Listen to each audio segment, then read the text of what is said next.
My name is Julie Dudley, and I am 19 years old. I've always known I was the extra child in my family, the one no one planned for, the one who arrived after the excitement had already burned itself out. I wasn't the cute surprise baby everyone doted on. I was more like an afterthought, a loose end nobody bothered to tie up. I was the youngest of three, but not in the spoiled, cherished way people imagine when they hear that. It was more like my parents looked at each other when I was born and thought, "Oh, you again." My two older sisters, who I'll call the eldest and the middle, because anonymity feels like the only thing I still get to control, were the center of everything. They were the sun, and the rest of us orbited around them. Me, I was the dust floating somewhere far out in space, technically part of the system, but easy to forget. By the time I came along, my parents were already tired. Not tired in the long day at work, sense tired in the "we've done this before and we're done caring this much" way. There was a 12-year gap between me and the eldest, 10 years between me and the middle.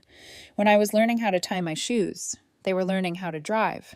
When I was struggling with crayons, they were perfecting eyeliner wings and sneaking out with boyfriends. Our lives barely overlapped, and yet I was expected to admire theirs from a distance, like it was some kind of inspirational documentary. Our house was always loud, but never warm. Loud with celebrations that weren't mine. Loud with announcements at dinner like, "Your sister got straight A's again," or "Your sister just made cheer captain." Meanwhile, I'd be sitting there quietly poking at peas on my plate, wondering if anyone would notice if I disappeared between bites. Sometimes I'd try. I'd clear my throat and say something small, hopeful. "I got all my spelling words right this week." The room would barely pause. Someone would nod without looking at me, and the conversation would roll right over my head like I hadn't spoken at all. One memory sticks with me more than most. The eldest brought home her first boyfriend. He had spiky, early 2000s emo hair and smelled aggressively like Axe body spray. I remember peeking through the banister fascinated, watching him shake my dad's hand like he was signing mortgage paperwork. My parents were buzzing, smiling, asking questions. I was invisible again, pressed against the railing, watching life happen without me. The middle followed a year later with her own boyfriend, and suddenly our house felt like a never-ending coming-of-age movie, just not one I was allowed to be in. My parents were obsessed with them. Mom spent hours helping the eldest choose prom dresses, talking about college tours and future careers. I'd sit at the kitchen table doing homework, and she'd breeze past me with a distracted, "Finish your work, honey," before diving back into conversations about scholarships and applications with the middle. Dad was no different. Dinner conversations revolved entirely around their accomplishments. Their trophies glinted from shelves like proof that my parents had succeeded twice. When the eldest got into her dream college, it was like Christmas and New Year's combined into one over-the-top celebration. Pancakes, balloons, phone calls to relatives, photos sent to anyone who'd ever met us.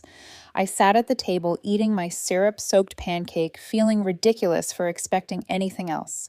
I already knew no one was throwing balloons for me someday. 2 years later, when the middle left for college, I became the only kid left in the house. You'd think that would change things. You'd think being the only one would finally make me visible.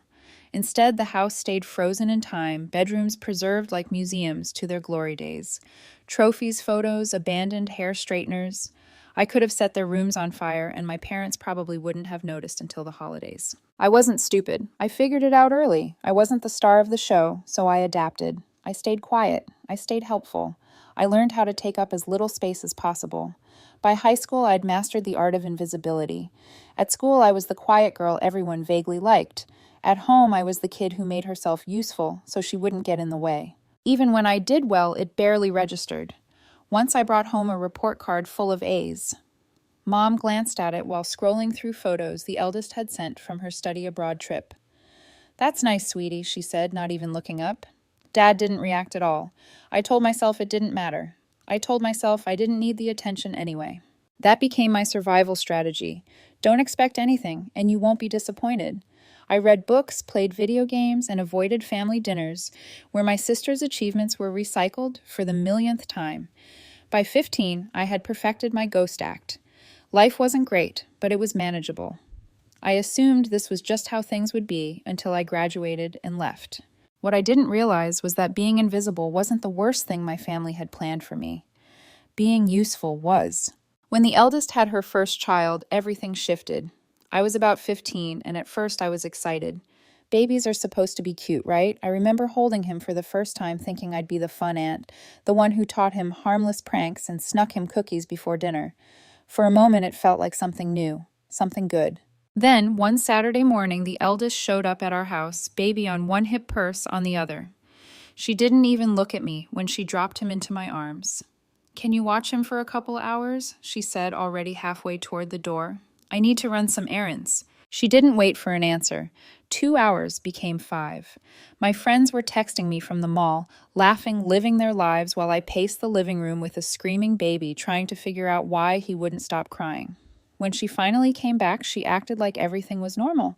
"He wasn't too bad, right?" she said, like she hadn't just handed me responsibility I never agreed to. That was the start. And I didn't know it yet, but once I became useful, there was no going back. The worst part was how quickly it became routine.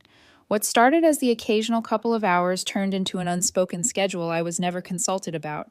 Every Saturday morning felt like déjà vu. The eldest would show up, baby balanced on her hip, already halfway checked out, before she even stepped inside.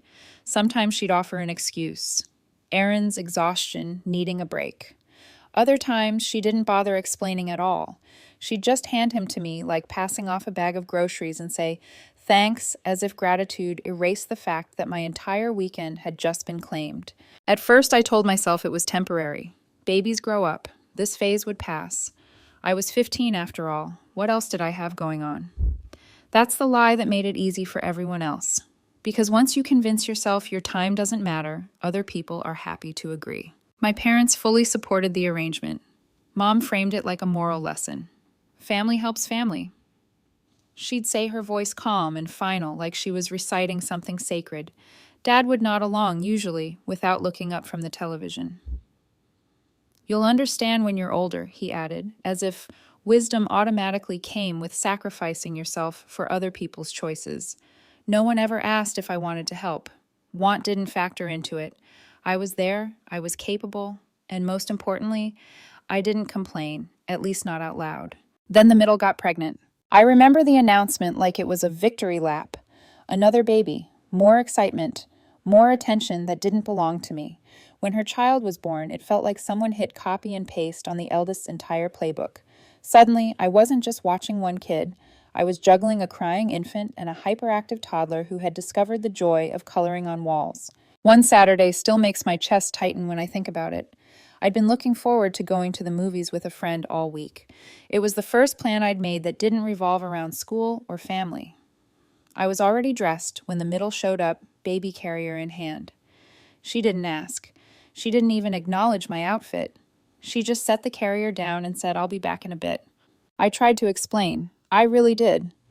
I stood there bouncing a screaming baby on one hip while the toddler attempted to redecorate the living room with markers. "Dad, I'm supposed to meet someone," I said, desperation creeping into my voice. He didn't look up from his crossword. "You should have thought about that before agreeing to watch the kids." "I didn't agree," I said, barely louder than a whisper. But no one heard that part. Or maybe they did and chose not to. Complaining to Mom was pointless. She had her favorite line ready every time. "Stop being selfish. Your sisters need help. You'll understand when you're a mother." The irony of that never escaped me. I already felt like one. Just without the choice, the respect, or the authority. Weekends became a blur of chaos. I learned how to warm bottles, change diapers, and distract toddlers before I learned how to drive. I was the ringmaster of a circus I never signed up for, managing meltdowns, while my sisters complained about how hard their lives were usually, while I held their kids so they could scroll through their phones or sip lattes in peace. The emotional labor was almost worse than the physical work. The middle loved to vent about how overwhelmed she felt as a mom, unloading all her frustrations onto me while I rocked her baby to sleep. The eldest complained about stress, exhaustion, lack of freedom, all the things I'd been feeling for years, except no one cared when it was me. And not once did anyone say thank you. Not a real one. Not a "Julie, I know, this is a lot," or "We couldn't do this without you." Just expectation, just entitlement, just another kid dropped into my arms. By 17, something in me had hardened. I was tired in a way sleep couldn't fix. I started counting the days until I could leave, not because I hated my family, but because I couldn't survive like this forever. Babysitting had stopped being a favor. It was my role. my identity, the thing everyone relied on without ever acknowledging the cost. So I did the only thing that made sense. I started planning my escape. College applications became my lifeline. I didn't just want to leave, I needed to. Somewhere far, somewhere unreachable, somewhere that didn't involve diaper bags and guilt trips disguised as family values. Every late-night study session felt like rebellion. Every good grade was a step closer to freedom. I didn't say any of this out loud. I kept smiling. I kept helping. I kept playing the role they'd written for me. But inside, something had shifted. I was done being invisible, and I was done being useful. By the time I hit 17, I wasn't just tired, I was strategic. The exhaustion had settled into something sharper, something quieter. I stopped reacting and started observing. I noticed how easily my time was volunteered, how naturally my sisters assumed I'd be available, how my parents framed every sacrifice as character building instead of exploitation. Once you see a pattern clearly, you can't unsee it. And once I saw it, I knew the only way out was distance. College stopped being an abstract idea and became a lifeline. Not the kind my parents talked about when they bragged about the eldest's SAT scores or the middle's scholarship dinners, but a private, almost desperate plan. I researched schools late at night, after the kids were asleep, my laptop balanced on my knees, volume turned low so no one would ask what I was doing. I didn't just look for programs, I looked at maps. How far was far enough? How many hours by plane? How inconvenient would it be for someone to show up unannounced and drop a child into my arms? I studied harder than I ever had. Every A felt like a small act of rebellion. Teachers noticed. Guidance counselors encouraged me. At school, people started to see me as more than background noise. At home, nothing changed. I'd come back from a long day, brain-fried, and still be handed a baby monitor like it was my job. But now every bottle warmed and bedtime story read felt temporary. I could endure almost anything if I knew there was an end date. When the acceptance letter came from a college on the other side of the country, I locked myself in the bathroom and cried, quietly. The good kind of tears. The kind that feel like oxygen after being underwater too long. For the first time in my life, something was mine, not borrowed, not assigned, earned. Of course, my family couldn't just let that be a good thing. Why would you want to go so far? Mom asked, frowning. Like I'd just announced I was joining a cult. The community college here has a great program. You could live at home and save money. The eldest chimed in immediately, voice sweet in that way that never quite reached her eyes. Yeah, it just makes more sense. You don't need to go all the way across the country. What she didn't say, but I heard loud and clear was, who's going to watch the kids if you leave? I shut it down as politely as I could. I talked about opportunities, about independence, about needing to figure out who I was. They nodded, but I could tell they weren't really listening. To them, my life choices were inconveniences, not milestones. If it weren't for my grandmother, I don't know how it would have ended. She'd always been quietly observant, the kind of woman who noticed things without making a scene. When she found out about my acceptance and the financial obstacles standing in the way, she didn't hesitate. She pulled me aside, squeezed my hand, and told me about my grandfather's education fund. The same fund that had helped the eldest through nursing school and the middle through business school. This is for you too, she said firmly, like she was correcting a mistake the universe had made. Don't let anyone tell you otherwise. Packing for college felt like escaping a prison I'd been sentenced to without a trial. Each folded shirt, each book tucked into a box felt like proof that I was really leaving. My parents hovered, offering advice that felt more like supervision than support. My sisters watched with thinly veiled annoyance. No one threw a party, no balloons, no pancakes. Just quiet tension and a sense that I was stepping out of bounds. College was everything I'd imagined and more. The first semester flew by. I made friends who didn't know me as the helper. I joined study groups, worked a part-time job, stayed out late just because I could. No one handed me a baby when I walked through a door. No one guilted me for wanting my own life. It felt like someone had pressed a reset button I didn't know existed. For a while, I thought I'd made it out clean. Then the holidays started creeping closer. Mom called weeks in advance, her voice bright and rehearsed. Everyone's asking about you, Julie. The kids can't wait to see you. Translation, we need you back. I told myself maybe things would be different. Maybe they missed me enough to see me as more than labor. Maybe distance had softened something in them. I packed my bag and went home cautiously optimistic, hoping against all evidence that I might finally be walking back into a family that saw me. I didn't realize yet that holidays weren't invitations. They were traps. Thanksgiving should have been my first warning. I walked through the front door with my overnight bag slung over my shoulder, heart lighter than it had been in years. I told myself to stay neutral, to observe before reacting. The house looked the same. Same furniture, same photos on the walls, same frozen-in-time bedrooms upstairs. But I was different now. I had space between me and this place. I had a life that didn't revolve around nap schedules and diaper bags. That illusion lasted about 30 seconds. The eldest spotted me first. Her face lit up, not with excitement, but with relief. Before I could even finish saying hello, she handed me one kid then the other, like she was unloading groceries at the checkout. No warning, no question, just muscle memory kicking in. I froze, arms full, while she breezed past me into the kitchen. "Wait," I said, catching my balance. "I just got here." "You're so good with them," she tossed over her shoulder, already gone. I stood there in the entryway, staring at the wall, something cold settling in my chest.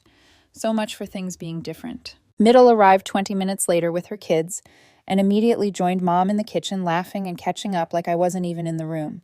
Dad slipped past me, at one point plate, already piled high with appetizers, nodding in my direction like I was a helpful piece of furniture. "You're a lifesaver," he said casually. I didn't eat until hours later. By the time the adults sat down for dinner, I was still corralling kids, wiping spills and breaking up fights over toys. Dessert was already gone when Mom finally handed me a plate of lukewarm leftovers. "Thank you, Julie," she said, smiling like she'd done me a favor. That night, lying in my old bed, staring at the ceiling, something inside me snapped into place. This wasn't an accident. This wasn't habit. This was expectation. Distance hadn't changed anything, they'd just been waiting for me to come back. Christmas sealed it. Mom's text came weeks in advance, dripping with cheer. "It'll be so wonderful to have the whole family together. The kids are so excited to see you." I could already picture it, chaos noise, kids everywhere, and me in the middle of it, unpaid and unseen. Not this year. I made a decision quietly. No announcements. No arguments in advance. I just decided. My friends knew. They hyped me up like I was preparing for battle. "Stand your ground," one of them said. "You don't owe anyone your peace." Christmas morning was exactly as I expected. Wrapping paper everywhere, kids screaming over toys, adults sipping coffee and laughing. The eldest saw me and immediately made her way over youngest, already on her hip. "Oh, good, you're here," she said, thrusting him toward me. "No," I said. She blinked. "What?" "No," I repeated, steady this time. "I'm not watching your kids today." The room didn't go silent. 12 kids make that impossible, but the adults did stop. Middle froze, mid-sip. Mom stood there holding a tray of cookies, unsure whether to set it down or throw it at me. "But who's going to watch them?" Middle asked, panic creeping into her voice. "Not me," I said. "I'm here to enjoy Christmas, like everyone else." I didn't wait for permission. I turned and walked upstairs, heart pounding, and closed the door to my childhood bedroom. I sat on the bed, shaking, half expecting someone to burst in and drag me back downstairs. Instead, I grabbed my phone and called my friends. They picked me up 20 minutes later. We spent the rest of the day eating burgers, playing video games, and watching terrible holiday movies. It was the best Christmas I'd had in years. When I got back that night, the house looked like a war zone. Mom's glare could have melted steel. I didn't care. I went to bed smiling. The next morning, I woke up feeling lighter until I walked downstairs. They were all there. Mom, Dad, eldest, middle, sitting like they'd rehearsed. "Sit down," Mom said, serious voice on. I did. I wanted to hear this. Dad started. "What happened yesterday?" "Oh, you mean when I refused to be the nanny for 12 kids?" I said calmly. I decided to enjoy my Christmas. Middle snapped immediately. "Do you have any idea how selfish that was? We were all counting on you." "For what?" I asked. "To do the job you signed up for when you had kids." Eldest's jaw dropped. Mom jumped in. "This isn't how family works, Julie. You don't walk away when things get hard." "So I'm the only one who has to help?" I asked, because I don't see anyone else giving up their holidays. They talked over each other, complaints, guilt, accusations. When they finally ran out of steam, the eldest smirked. "Maybe it's time someone taught you gratitude," she said. "Let's see how you manage when Mom and Dad stop paying for college." I smiled. "Actually," I said, "Grandma's been paying my tuition from Grandpa's education fund." Silence. It was beautiful. I stood up. "If we're done here, I've got a life to get back to." They tried to stop me. I didn't look back. By the time I hit the highway, something inside me felt permanently changed. I wasn't invisible anymore, and I was never going back to being useful. The drive back to campus felt unreal, like I'd stepped into someone else's life. The radio was stuck on static, the road stretched out empty in front of me, and for the first time in years, I wasn't bracing myself for the next demand. With every mile, the weight I'd been carrying peeled away in layers. By the time I pulled into my dorm parking lot, my shoulders didn't ache the way they usually did. I felt lighter. The first thing I did when I got back to my room was block their numbers. All of them. Mom, Dad, eldest, middle. I stared at my phone for a long moment before hitting confirm, half expecting some invisible force to stop me. Nothing happened. The world didn't end. My chest tightened, then slowly loosened. It felt like slamming a door shut after years of standing in a draft. For a while there was peace, real peace. No early morning texts asking if I was free. No passive-aggressive comments disguised as concern. I threw myself into classes, joined a study group, even signed up for a debate club on a whim. I started building a version of myself that didn't exist purely in relation to my family. Friends knew me as Julie, not the youngest, or the one who helps with the kids. I laughed more. I slept better. I stopped flinching every time my phone buzzed. Then the mail started. My roommate tossed the envelope onto my desk one morning, eyebrow raised. Who even sends letters anymore? I recognized my mom's handwriting immediately. Neat, careful, the kind of handwriting that looked warm even when it wasn't. I sat on my bed and read it once, then twice. It started sweet. We miss you so much. The house feels empty without you. Then, without missing a beat, it shifted. Disappointment, embarrassment. How I'd hurt my sisters, how the extended family had noticed. The word apology appeared more than once, always pointed in my direction. Family is forever, she'd written at the end. I crumpled the letter and dropped it into the trash. The text came next. I'd forgotten to block unknown numbers. Messages popped up at random times, vague, unsettling. This has gone on long enough. The kids miss you. We just want to talk.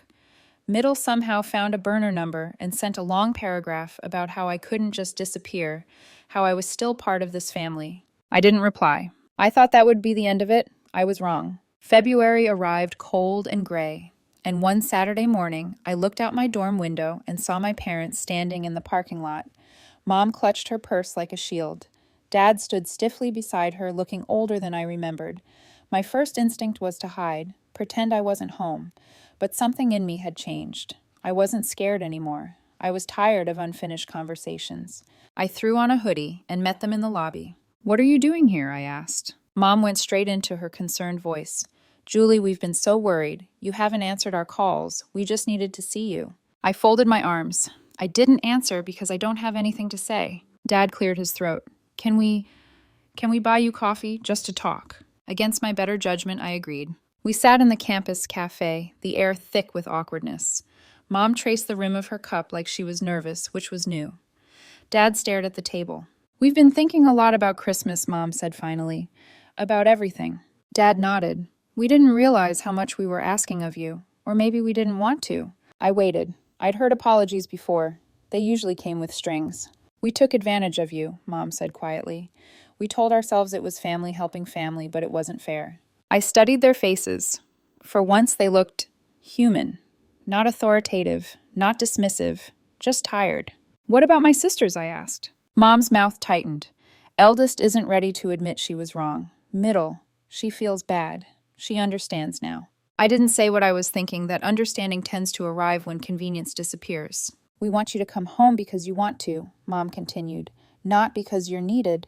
Things will be different." I took a long sip of my latte. If I come home and it's the same, I'm leaving. And I won't come back. They agreed too quickly, nodding like they were afraid I'd vanish if they hesitated. I unblocked their numbers that night. Within minutes, Middle texted me, "Miss you, little sis."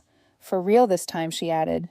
I stared at the screen, unsure what I felt. Relief, caution, a faint, stubborn hope. I didn't know it yet, but this wasn't the end of the fight. It was just the calm before the final line was drawn. After that coffee shop conversation, things settled into something that looked almost normal from the outside. My parents checked in without demanding anything. Middle sent occasional messages, light, careful ones, like she was afraid one wrong word would make me disappear again. I even went home for a weekend in March just to see if their promises held any weight. It was fine, strangely fine. No kids were dropped into my arms, no guilt-laced comments about family duty. Mom cooked my favorite dinner. Dad asked about my classes and actually listened to the answer. For the first time in a long while, I wasn't constantly bracing myself. I let myself believe just a little that maybe they'd finally understood. Still, something felt off. The peace felt fragile, like glass balanced on the edge of a table. I didn't unpack fully. I didn't relax completely. I'd learned the hard way that calm in my family often meant someone was waiting for the right moment to push. Summer break proved me right. I'd planned to stay on campus, take extra classes, work, keep building my own life. But Mom guilted me into coming home just for a few weeks. She talked about missing me, about wanting time together, carefully avoiding any mention of my sisters. I should have known better. I packed anyway. The first few days were fine, almost convincing. We had dinners together. The kids ran around, but no one handed them off to me. I started to think maybe this was real change. Then the eldest showed up. She looked exhausted, hair pulled back, kids in tow. She barely made it through the door before speaking. "Hey, Julie," she said, setting her bags down. "I just need to run a few errands. Can you watch them for a bit?" I felt the room go still. "No," I said calmly. She blinked. "What do you mean, no? It's just for a little while. You're not doing anything." I stood up. "They're your kids. They're your responsibility." Her face hardened instantly. The mask dropped. She launched into a speech about how hard being a mom was, how family was supposed to help. Middle arrived midway through and immediately took her side, like muscle memory kicked in for both of them. "You've changed since college," Middle said like it was an accusation. "You're so selfish now." I laughed short and sharp. "I've been your free childcare for years. If anyone's selfish here, it's not me." Mom tried to smooth things over, telling everyone to calm down, but the damage was done. I grabbed my bag. "Julie, don't be dramatic," Dad said. I turned back, voice steady. "If you can't respect my boundaries, I'm not coming back. Period." Then I walked out. Back in my dorm, I blocked their numbers again. All of them. Even Middle. Silence followed. Heavy, uncomfortable silence. Then came the messages on social media. Eldest accused me of tearing the family apart, of hurting the kids. Middle talked about wanting things to go back to how they were. How they were. I ignored everything. The last letter came weeks later. Flowery words. Love. Family. Forgiveness. I read it once and set it aside. Making things right didn't mean dragging me back into the same cycle. So I didn't go back. Cutting ties was the hardest decision I've ever made. I still feel guilty sometimes. But then I remember all the weekends, holidays, and pieces of myself I gave away without anyone noticing. Now I'm finally living for me. And that's something I won't apologize for ever again.